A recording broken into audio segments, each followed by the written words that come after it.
मैं अकेला ही चला था जानिबे मंजिल, मगर लोग साथ आते गए और काफिला बनता गया। श्रोताओं, डॉक्टर प्रेम प्रकाश पंत का आपको प्यार भरा आदाब और नमस्कार। आज हम आपको एक ऐसी शख्सियत से रूबरू करा रहे हैं जिस पर ये पंक्तियाँ बिल्कुल सटीक बैठती हैं।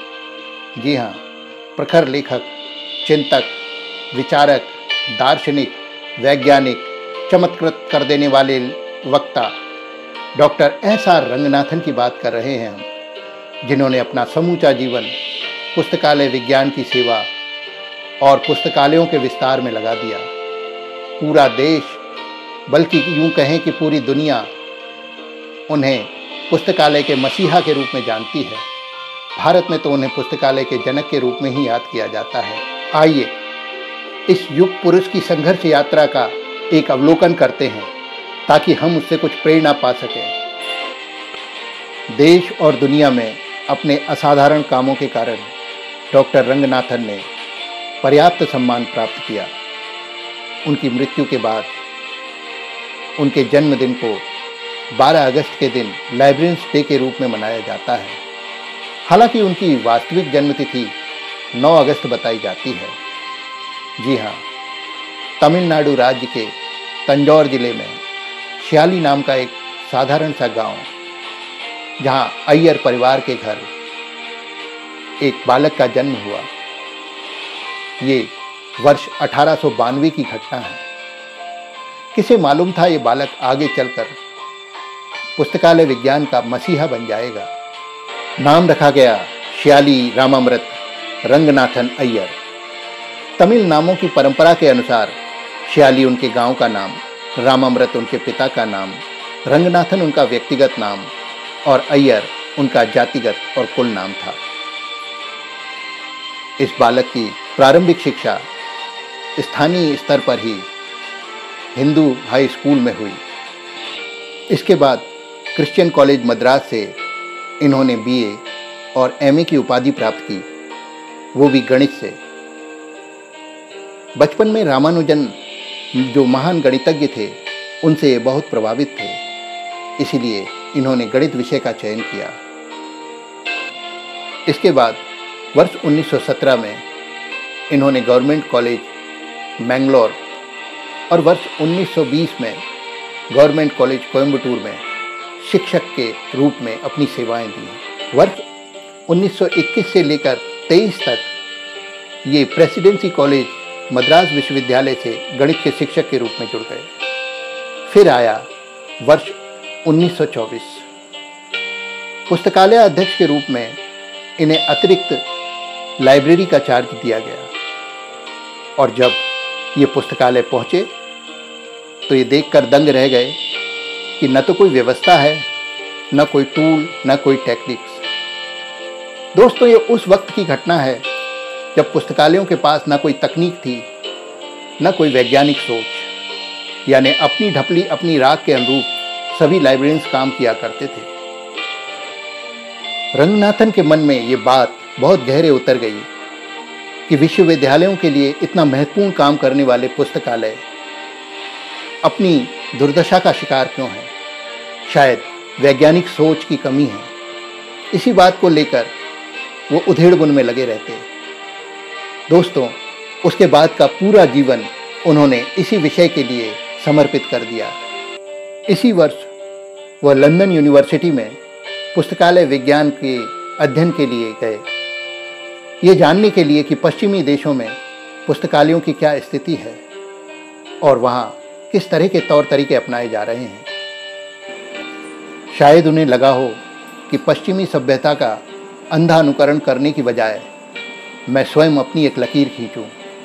दोस्तों, उन्होंने ऐसा किया भी। इसके बाद पश्चिमी वैज्ञानिकों के सभी सिद्धांतों को उन्होंने चुनौती दी। जैसे क्लासिफिकेशन की एन्यूमरेटिव स्कीम्स का ही उस समय प्रचलन था। रंगनाथन ने फैसिटेट स्कीम बनाकर कोलन क्लासिफिकेशन का नाम उसे दिया और एक दुर्लभ ग्रंथ तैयार किया। इसी प्रकार कैटेलॉगिंग के लिए डिक्शनरी कैटेलॉग का प्रचलन हुआ करता था। रंगनाथन ने ही सर्वप्रथम क्लासिफाइड कैटेलॉग कोड का निर्माण करके एक अलग ही विधा को जन्म दे दिया। चेन इंडेक्सिंग, ग्रंथालय के 5 सूत्र, इस तरह के कई उनके ग्रंथ और उनके आलेख जिन्होंने दुनिया भर में हलचल मचा दी। पश्चिमी वैज्ञानिकों में भी एक खलबली थी कि हिंदुस्तान का एक पुस्तकालय वैज्ञानिक पश्चिमी सिद्धांतों को चुनौती भी दे रहा है और उसके वैज्ञानिक तथ्य खरे भी हैं और समय के अनुकूल भी। दोस्तों, उनके लेखन में इतना तर्क और वैज्ञानिक दृष्टिकोण था कि कोई चाहकर भी उसे खारिज नहीं कर सकता था। वर्ष 1931 में उनके द्वारा रचित ग्रंथ 5 लॉज ऑफ लाइब्रेरी साइंस और वर्ष 1937 में प्रोलेगोमेना टू लाइब्रेरी क्लासिफिकेशन इतनी महान रचनाएं हैं कि कोई भी उन्हें पढ़कर लेखन की कला को सीख सकता है। अपने तर्कों को, अपनी युक्तियों को और लाइब्रेरी साइंस की बातों को वो जिस तरह लिखा करते थे, वो इस विषय की लक्ष्मण रेखाएं बन जाया करती थी। दोस्तों, जब भी आप किसी महापुरुष के चरित्र का आकलन करते हैं तो देश काल परिस्थिति का आपको ज्ञान होना चाहिए। हम उस दौर की बात कर रहे हैं, लगभग 30, 40, 50 के दशक की बात, जब ये देश गुलाम था। एक तरफ भगत सिंह, चंद्रशेखर आज़ाद, अशफाक उल्लाह क्रांतिवीरों की तरह सर पर कफन बांधकर आज़ादी के लिए लड़ रहे थे। दूसरी ओर महात्मा गांधी सत्याग्रह के आंदोलन से अंग्रेजी हुकूमत की जड़ें हिला रहे थे। उसी दौर में एक खामोश नदी की तरह डॉक्टर रंगनाथन एक वैचारिक और पुस्तकालयों के माध्यम से एक ज्ञान क्रांति को जन्म दे रहे थे। वर्ष 1944 तक वे मद्रास विश्वविद्यालय में ही बने रहे, लेकिन पूरे भारत में क्रांति करने के लिए उन्हें मद्रास से बाहर निकलना आवश्यक ही था। सो दक्षिण भारत से उत्तर भारत की ओर कूच किया। फिर वर्ष 1945 से 1947 तक उस वक्त के सबसे बड़े विश्वविद्यालय बनारस विश्वविद्यालय से जुड़ गए और उसके बाद 1947 से 1954 तक दिल्ली विश्वविद्यालय से इनका जुड़ाव रहा। वर्ष 1954 से 1957 के बीच ये स्विट्जरलैंड के ज्यूरिख शहर में शोध और लेखन के लिए, अपनी प्रतिभा को निखारने के लिए वहाँ गए। ज्यूरिख से लौटने के बाद वे विक्रम विश्वविद्यालय उज्जैन से जुड़ गए और वहाँ अध्यापन का कार्य करने लगे। ये वर्ष 1959 तक चला। इस दौरान डॉक्टर रंगनाथन ने बहुत सारे अपने मानस पुत्र और पुत्रियां तैयार की, जिन्हें प्रथम पीढ़ी के लाइब्रेरियंस कहा जाता है। इनमें पद्मश्री P.N. कौला और डॉक्टर P.V. मंगला जी का नाम प्रमुख रूप से लिया जाता है। पुस्तकालय विज्ञान की प्रथम पीढ़ी के ये लाइब्रेरियंस, जिन्हें डॉक्टर रंगनाथन ने अपने हाथों से तराशा, उनको भी हम इस अवसर पर नमन करते हैं। उन्होंने ही पुस्तकालय विज्ञान की इस क्रांति को अलग अलग जगहों पर अलग अलग तरीके से केवल जिंदा ही नहीं रखा, बल्कि इसकी रोशनी को और ज़्यादा प्रदीप्त कर दिया। कहावत है कि लोहार के पास चिमटा नहीं होता। दुनिया भर में शोध को बढ़ावा देने के लिए लाइब्रेरीज उनको बहुत सारी सूचनाएं देती हैं, लेकिन भारत में पुस्तकालयों के शोध के लिए कोई भी संस्थान न था, तो भला डॉक्टर रंगनाथन की नज़र उस पर कैसे न जाती। तो 1962 में DRTC documentation research and training centre की स्थापना कर उन्होंने डॉक्यूमेंटेशन और लाइब्रेरी रिसर्च के क्षेत्र में एक क्रांति का सूत्रपात किया।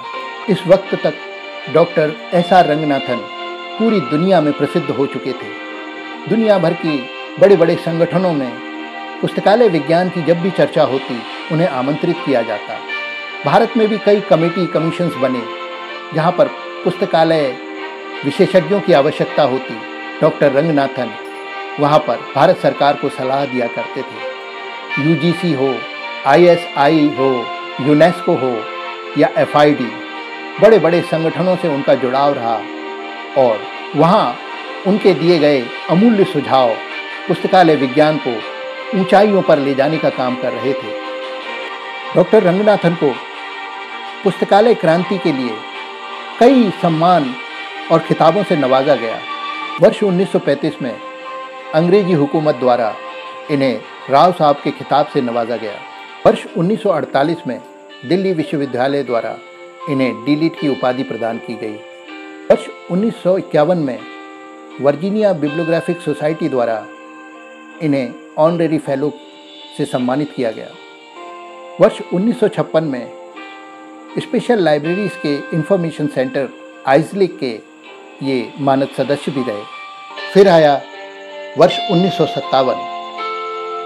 दोस्तों, ये वर्ष डॉक्टर रंगनाथन और लाइब्रेरी साइंस के लोगों के लिए खुशियों भरा था। भारत का सर्वोच्च नागरिक सम्मान पद्मश्री उन्हें दिया गया। इसी वर्ष प्रखर राजनीतिज्ञ और गांधीवादी नेता पंडित गोविंद वल्लभ पंत को भारत रत्न, समाज सेवी उद्योगपति घनश्याम दास बिरला को पद्म विभूषण और प्रखर लेखक हजारी प्रसाद द्विवेदी को पद्म भूषण का सम्मान प्रदान किया गया। ये सम्मान उन्हें डॉक्टर राजेंद्र प्रसाद के कर कमलों द्वारा हासिल हुआ। दोस्तों, डॉक्टर राजेंद्र प्रसाद रंगनाथन के बहुत बड़े प्रशंसक थे, तभी तो उनके 71वें जन्मदिन पर उन्होंने शुभकामनाएं संदेश भेजा और पुस्तकालयों में जो उन्होंने सेवाएं प्रदान की है उसको याद किया और उनके दीर्घायु होने की कामना भी की। पिट्सबर्ग यूनिवर्सिटी यूएसए द्वारा इन्हें डीलिट की उपाधि प्रदान की गई और ये वर्ष 1964 में इन्हें दी गई। अमेरिकन लाइब्रेरी एसोसिएशन द्वारा उन्हें प्रतिष्ठित मार्गरेट मान अवार्ड से भी सम्मानित किया गया। ये वर्ष 1970 की घटना है। वर्ष 1971 में ग्रैंड नाइट ऑफ पीस सम्मान से उन्हें नवाजा गया और ये सम्मान उन्हें मार्क ट्वेन सोसाइटी द्वारा दिया गया। 27 सितंबर 1972 को पुस्तकालय विज्ञान के इस पुरोधा का देहावसान हो गया। डॉक्टर रंगनाथन भारत और भारतीयता के प्रतीक थे। उनके सिर पर तमिल पगड़ी, कुर्ता, धोती, लंबा कोट और एक लंबा सा मफलर उनकी छवि को हमारे आंखों के आगे ले आता है। वे केवल वेशभूषा से भारतीय नहीं थे, बल्कि विचारों से भी भारतीय थे। तभी तो पश्चिमी विचारों का खंडन करते हुए उन्होंने भारतीय विचारों को प्रतिस्थापित किया। अपनी कोलन क्लासिफिकेशन में भी भारत की पौराणिक और प्रसिद्ध पुस्तकों के लिए उन्होंने रेडीमेड नंबर्स के लिए एक पूरी ही इंडेक्स रच डाली। दोस्तों, हर व्यक्ति अपने जीवन काल में कुछ सपने देखता है, लेकिन अपने सपनों को अपने ही जीवन काल में साकार कर देना हर एक के बूते की बात नहीं है। डॉक्टर रंगनाथन जैसा विलक्षण व्यक्तित्व ही ऐसा कर सकता था। अपने जीवन काल में उन्होंने मद्रास में लाइब्रेरी साइंस का पहला स्कूल स्थापित किया। इंडियन लाइब्रेरी एसोसिएशन की स्थापना कर उन्होंने पूरे भारत के पुस्तकालय कर्मियों को एक मंच प्रदान कर दिया। लाइब्रेरी सर्किल का निर्माण किया। लाइब्रेरी लेजिस्लेशन के लिए वे सतत प्रयत्नशील रहे। इसके अलावा डीआरटीसी के स्थापना के द्वारा उन्होंने लाइब्रेरी साइंस और डॉक्यूमेंटेशन के फील्ड में रिसर्च के काम को एक शीर्ष प्रदान किया। महान व्यक्ति अपने जीवन काल में मील के पत्थर स्थापित करते हैं, लेकिन डॉक्टर रंगनाथन ने तो राष्ट्रीय राजमार्ग का ही निर्माण कर दिया। अपने विषय के इस पुरोधा ने विश्व भर के विश्वविद्यालयों में और कई मंचों पर अपने धारदार भाषणों से, अपनी बेहतरीन तकरीरों से लोगों का मन मोहा। एक शायर ने कहा है कि बहुत पहले से उन कदमों की आहट जान लेते हैं, तुझे ऐ जिंदगी हम दूर से पहचान लेते हैं। डॉक्टर रंगनाथन भी दूरदृष्टा थे, तभी तो आज आने वाले लाइब्रेरी इंफॉर्मेशन रिसोर्सेज की सूचना उन्होंने 30-40 के दशक में लिखे अपने ग्रंथों में ही दे दी थी। उन्होंने conventional, non conventional, neo conventional और मेटा डाटा जो ऑडियो, वीडियो और टेक्स्ट फॉर्म में आ सकते हैं, इसका पूर्वाभास अपने ग्रंथों में देकर ये आगाह किया था कि आने वाले समय में लाइब्रेरी केवल पुस्तकों का संग्रह नहीं रह जाएगा, बल्कि वहाँ ऑडियो, विजुअल, टेक्स्ट हर फॉर्म के इंफॉर्मेशन रिसोर्सेज आएंगे और उसके लिए लाइब्रेरियंस को तैयार होना होगा।